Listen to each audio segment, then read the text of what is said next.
Wake me when you need me.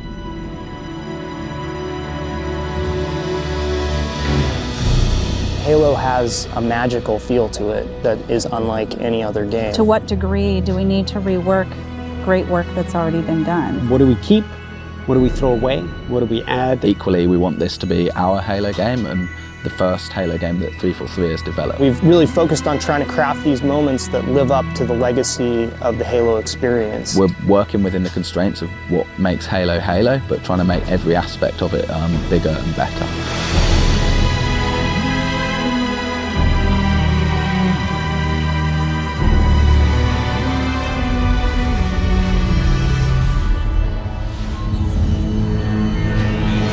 With Halo 4, we're really delving into Master Chief's humanity and exploring what makes him tick as a character. Most of the exploration that we've done of the Master Chief has been done through other media outside of the game. It's been done through comic books, through novels. We wanted to put it squarely in the video game this time. Fighting for something that is really important, where there's something very big at stake, those are themes we carry forward. One of the things that we wanted to do was really introduce a threat that is beyond anything that Master Chief has faced before. It also gives us an opportunity with that threat to add new gameplay. The backstory of the Spartans, and of the Master Chief in particular, promises all this hyper-athletic speed and mass and weight and power. You're supposed to be this guy in this super suit and you should feel like a superhero in it, and in order to do that we want the armor to look and feel functional. We've done everything from really looking at what should the HUD look like. It's kind of like a fighter jet HUD, and we think of it that way. As a player, you're really empowered and given a set of tools to employ in any way that you want. The fans will be really happy to hear that in Halo 4, the battle rifle's back.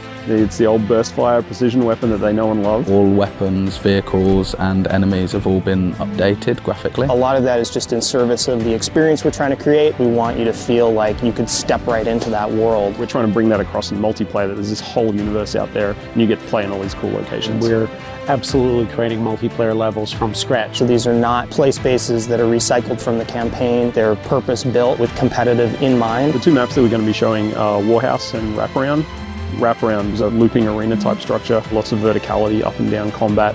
Warhouse is like an abandoned military base which has got a giant mech being constructed in the center of it. We've always had this sort of schism between multiplayer and campaign.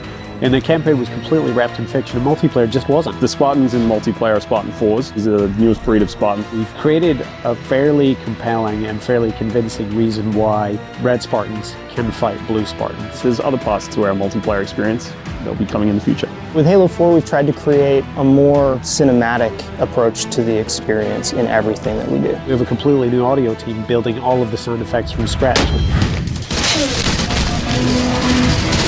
We've redone almost everything.